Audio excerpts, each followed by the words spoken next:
तो आज मैं सुनाने वाला हूँ आपको एक कहानी जिसका उद्देश्य आप लास्ट तक वीडियो के समझ जाएंगे, तो लास्ट तक बने रहिए। और कहानी कुछ इस प्रकार से है कि एक आदमी मेले में गुब्बारे बेचकर गुजर बसर किया करता था। उसके पास नीले, हरे, गुलाबी कई रंगों के गुब्बारे हुआ करते थे। तो जब भी उसकी बिक्री कम होने लगती तो वो क्या करता था कि हीलियम से भरा एक गैस का गुब्बारा आसमान में छोड़ दिया करता था।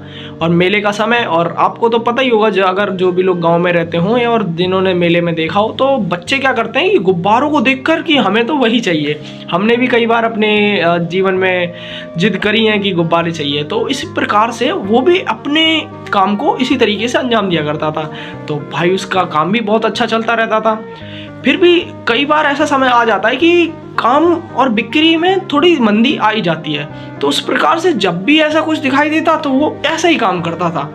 हीलियम से भरा गैस का गुब्बारा आसमान में छोड़ दिया और फिर से उसके वही काम शुरू, और अच्छी खासी बिक्री चलने लगती थी। तो एक दिन गुब्बारे वाले को महसूस हुआ कि उसकी कोई जैकेट पकड़कर खींच रहा है। अब जब गुब्बारे वाले ने उसकी तरफ देखा तो वहाँ एक बच्चा खड़ा था।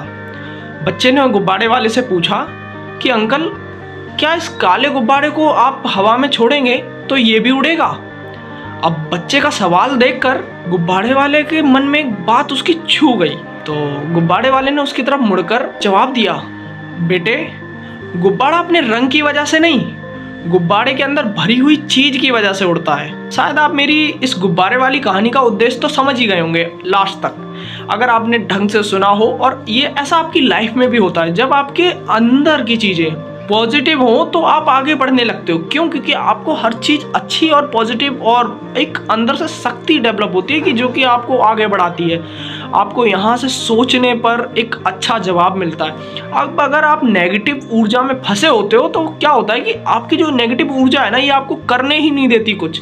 आप बस एक सोशल मीडिया पर फ्रीज रहते हैं कि वहाँ रील स्क्रॉल, उसके बाद जैसे ही फोन रखा फिर वही तनाव। देखो, जीवन में एक चीज और देखोगे आप कि जब आप शुरू करोगे ना तो आपको लगेगा क्या यार मैं इस जीरो से शुरू कर रहा हूँ। आपको हर चीज जीरो से शुरू करनी ही पड़ेगी।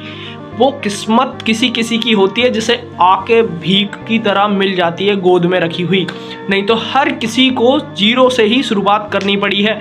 और मैं ये मानता हूँ, जब मैं भी कुछ चीज़ शुरू करता हूँ तो मुझे शुरुआत में ऐसा लगता है कि मैं यार जीरो से शुरू कर रहा हूँ और वो कुछ लोग बहुत आगे पहुँच चुके हैं। तो मैं ये फिर भी अगर सोच के बैठ जाऊं कि कुछ लोग आगे बढ़ चुके हैं तो मैं कभी नहीं आगे बढ़ पाऊंगा। मैं खुद को ये देखता हूं कि मैं खुद को धीरे धीरे पॉजिटिवली डेवलप कैसे कर सकूं। तो मेरा भी एक ही मानना है मेरे भाइयों और बहनों कि आप सभी लोग अच्छे से देखो, पॉजिटिव रहा करो और अपनी लाइफ में कुछ ना कुछ एक गोल बनाओ और उस पर काम